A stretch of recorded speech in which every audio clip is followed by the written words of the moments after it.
સેંજલી તાલુકાના હિરોલા ગામે આવેલા બસ સ્ટેશન પાછળના વિસ્તારમાં રંગેલી ઘાટીમાં વહેલી સવારે એક અજાણ્યા પુરુષનો બળી ગયેલી હાલતમાં મૃતદેહ મળી આવતા સમગ્ર પંથકમાં ભારે ચકચાર મચી ગઈ છે. સવારે ઢોર ચરાવવા ગયેલા લોકોની નજર પડતા તાત્કાલિક ગામના સરપંચને જાણ કરાઈ. સરપંચ દ્વારા તાત્કાલિક સેંજલી પોલીસ મથકને જાણ કરવામાં આવી હતી. સરપંચ દ્વારા તાત્કાલિક સેંજલી પોલીસ મથકે જાણ કરતા સેંજલી પોલીસ તેમજ ડીવાયએસપી સહિત ડિવિઝન પોલીસ ઘટનાસ્થળે પહોંચી હતી તપાસ શરૂ કરી હતી.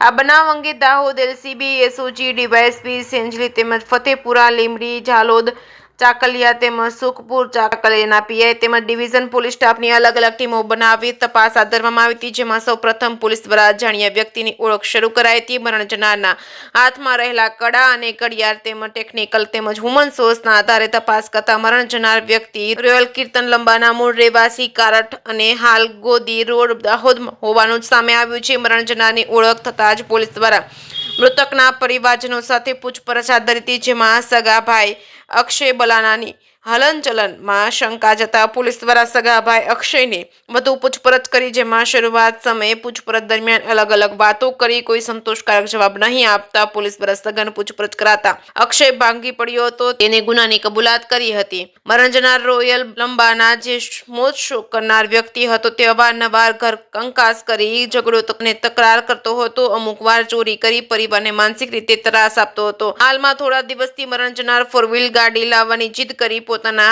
વડીલો પાસેથી જ કારઠ ગામનું ઘર વેચાણ કરવા માટે મજબૂર કરતો હતો. સગા નાના ભાઈના ઝઘડાથી કંકાસથી કંટાળી તેનાથી છુટકારો મેળવવા અને તેનું કાસ કાઢી નાખવાના ઈરાદે પોતાના મિત્ર મોહમ્મદ તોસીફ અને અન્ય એક સાગરીત સાથે તેમને મોતને ઘાટ ઉતારવાનું ષડયંત્ર બનાવ્યું હતું. મરણ જનાર રોયલ તેમજ તેનો મોટો ભાઈ અને અન્ય બે સાગરીતો એમ 4 લોકો અલ્ટ્રો ગાડી લઈ મરણ જનારની પાછલી સીટમાં બેસાડી સૌ પ્રથમ વડોદરા લઈ જઈ ત્યાં મોતને ઘાટ ઉતારી દેશું તેવું વિચારી ત્યાં તરફ ગયા. પરંતુ એ તરફ તેમનું કાવતરું ઘડાયું નહીં. જેથી પરત દાહોદ આવતા દાહોદ ગોધરા ઇન્દોર હાઈવે થી ઝાલોદ બાયપાસ તરફ આવી અને કરબા ગામ તરફ આવતા મરણ જનારને ઊંઘ આવતા બંને સાગરિકો દ્વારા રોયલ નું ગળું દબાવી મોતને ઘાટ ઉતારી દીધો હતો. દાહોદ તે જ દિવસની તેની ગાડીમાં જ મૃતદેહને રાખી અન્ય દિવસે મૃતદેહનો નિકાલ અર્થે મોટા ભાઈ અને તેનો અન્ય સાગરિત સાથે હિરોલા ખાતે મૃતદેહને ફેંકી જ્વલનશીલ પદાર્થ વડે મૃતદેહ સળગાવી દીધો હતો. પુરાવાના નાશ કરી આરોપીઓ પરત પોતે પોતાના ઘરે જતા રહ્યા હોવાનું કબૂલાત પોલીસ સમક્ષ કરી હતી. બનાવ અંગે હાલ પોલીસે મોટા ભાઈ અક્ષય લંબા અને તેના સાગરીત મોહમ્મદ તોસીફની ધરપકડ કરી ગુનામાં સંડોવાયેલા અન્ય આરોપીની ધરપકડ કરવાની માંગ કરી છે. જેકે સિંહ ગુજરાતી સાથે નાગેશ્વર સેન, દાહોદ. દાહોદ જિલ્લાના સંજેલી પોલીસ સ્ટેશન ખાતે ગઈ તારીખ 12/12/2025 ના રોજ કલાક 7:30 વાગે ગામના સરપંચ નાઓએ ફોન કરી અને જાણ કરેલ કે એક અજાણ્યા માણસની સળગેલી હાલતમાં ડેડ બોડી રંગલી ઘાટી પાછળ આવેલા જે બસ સ્ટેન્ડ છે બસ સ્ટેન્ડની પાછળ સળગેલી હાલતમાં મળેલી છે. જે અનુસંધાને પોલીસ ઇન્સ્પેક્ટર શ્રી રાવત તેમજ તેમના સર્વેલન્સના કર્મચારીઓ તેમજ તેમના સ્ટાફ ત્યાં બનાવવાળી જગ્યાએ ગયેલા અને તેમને જોયેલ તો એક બસ સ્ટેન્ડની પાછળ એક સળગેલી હાલતમાં પુરુષની લાશ મળી આવેલી હતી. જે અનુસંધાને ગામના સરપંચ ભૂપેન્દ્રભાઈ સંઘાડા નાઓની એક ફરિયાદ લેવામાં આવેલી અને જે ફરિયાદમાં બીએનએસની વિવિધ કલમો હેઠળ ખૂનનો ગુનો અને પુરાવાની નાશનો ગુનો દાખલ કરવામાં આવેલો. ત્યારબાદ આ ગુનાની ગંભીરતાને ધ્યાને લઈ પોલીસ અધિક્ષક શ્રી દાહોદ દ્વારા આ ગુનાની વિઝિટ કરવામાં આવેલી અને તેમણે આ પોલીસ ઇન્સ્પેક્ટર એલસીબી તેમજ ઝાલોદ ડિવિઝનના અલગ અલગ police inspector Shri Limbdi police inspector, ઝાલોદના police inspector, Sukhsar police inspector ની કુલ 5 અલગ અલગ ટીમો બનાવી અને જે આ લાશની ઓળખ બાબતે આઈડેન્ટિફાઈ કરવા માટે ટીમોને સૂચના આપેલી અને આ ગુનો ડિટેક્ટ થાય તે માટે પણ પોલીસ અધિક્ષક શ્રી દ્વારા સૂચના અને માર્ગદર્શન આપેલું હતું. જે અનુસંધાને આ જે મરણ જનાર છે તેને હાથમાં કડું પહેરેલું હોય અને જમણા હાથે ફાસ્ટ્રેગની ઘડિયાળ પહેરેલી હોય. તે અનુસંધાને હ્યુમન સોર્સ અને ટેકનિકલ સોર્સનો ઉપયોગ કરી આ જે મરણ જનાર છે એની ઓળખ રોયલ કીર્તનસિંહ લબાના મૂળ રહેવાસી કારઠ અને હાલ રહેવાસી ગોદી રોડ દાહોદનું હોવાનું પ્રસ્થાપિત થયેલું.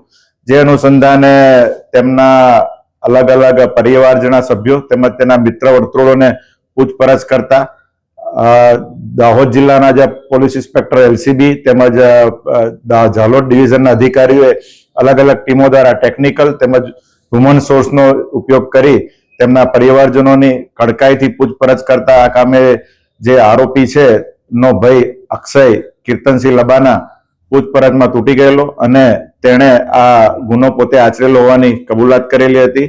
ગુનાની હકીકત એવી ધ્યાન પર આવેલી છે કે ગઈ તારીખ 9/12/2012 ના રોજ આ કામનો જે આરોપી છે અક્ષય કીર્તનસિંહ લબાના, તેમના મિત્ર તોફિક અને એમનો એક કુટુંબી પરિચિત છે દીપક મોડિયા ને સાથે રાખી અને આ જે મરણ જનાર છે રોયલ કીર્તનસિંહ લબાના, તેને સાથે રાખી અને બરોડા ખાતે અર્ટિગા ગાડી લેવાનું કહી અને તેના સાથે સૌપ્રથમ બરોડા લઈ ગયેલો. બરોડાથી ત્યારબાદ પાછા લીમખેડા ભથવારા થઈ અને લીમડી આવેલા અને લીમડીથી કરંબા રોડ પાસે જઈ આ જે રોયલ કીર્તનસિંહ લબાનાનું ગળું દબાઈ અને એની હત્યા કરવામાં આવેલી. ત્યારબાદ આ જે ડેડ બોડી છે, ડેડ બોડીને ગાડીમાં જ રહેવા દેવામાં આવેલી અને એની ગાડી છે ઘરની દૂર પાર્ક કરીને મૂકી દેવામાં આવેલી. 10મી તારીખે એમની એમ બોડી રહેવા દેવામાં આવેલી. ત્યારબાદ 11 તારીખે આ જે મરણ જનારનો ભાઈ છે અક્ષય તેમજ દીપક મોઢિયા બંને જણે આ ડેડ બોડીનો નિકાલ કરવા માટે દાહોદથી નીકળી toll tax Limdi toll tax થઈ અને આજે સંજેલી ખાતે આવેલા હિરોલા ગામે આ ડેડ બોડી નાખી અને પુરાવાનો નાશ કરવા અને ડેડ બોડી ઓળખાય નહીં અને મરનારની ઓળખ પ્રસ્થાપિત ન થાય તે માટે એના ઉપર પેટ્રોલ છાંટી અને ડેડ બોડીને સળગાવી નાખવામાં આવેલ હતી. જે અનુસંધાને કુલ હાલમાં 2 આરોપીઓને અટક કરવામાં આવેલા છે અને બીજા આરોપીઓને અટક કરવાની કામકાજ હાલમાં ચાલુમાં છે. સર, જે ભાઈનું મર્ડર કર્યું તો એ મર્ડર કરવા પાછળનું કારણ શું હતું? મર્ડર કરવા પાછળનો હેતુ મુખ્ય એ હતો કે જ્યાં રોયલ કીર્તનસિંહ લબાના એ પોતે સ્વચ્છંદી લાઈફ જીવવા વાળો હતો, અવારનવાર વ્યસનની પીવાની ટેવ વાળો હતો અને નાના મોટા ઘરના પ્રસંગોમાં ઝઘડા કરી કોઈ પણ નાની મોટી વસ્તુઓ ચોરી લાવી અને એમના પરિવારજનો જે છે, એમની માતા છે, એમનો ભાઈ છે, એમની ભાભી છે, એમના ઉપર સતત મેન્ટલી ટોર્ચર કરવા માટે આ પ્રયત્ન કરતા હતા.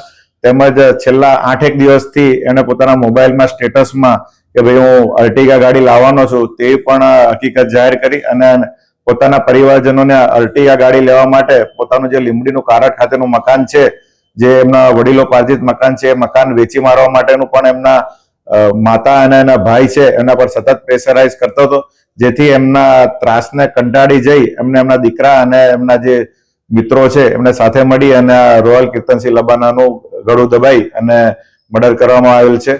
આ ગુનાના કામે જે મરણ જનાર છે એનું ફોરેન્સિક પીએમ કરવામાં આવેલું છે. પીએમ દરમિયાન ડોક્ટર સાહેબે આ મરણ જનારનું મોત સૌપ્રથમ એને ગળું દબાઈ અને હત્યા કરેલા હોવાનું પ્રસ્થાપિત કરેલ છે.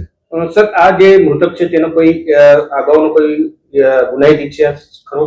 આ જે રોયલ કીર્તનસિંહ લબાના છે એના વિરુદ્ધમાં લીમખેડા પોલીસ સ્ટેશનમાં ચીટિંગના ગુના પણ દાખલ થયેલા છે.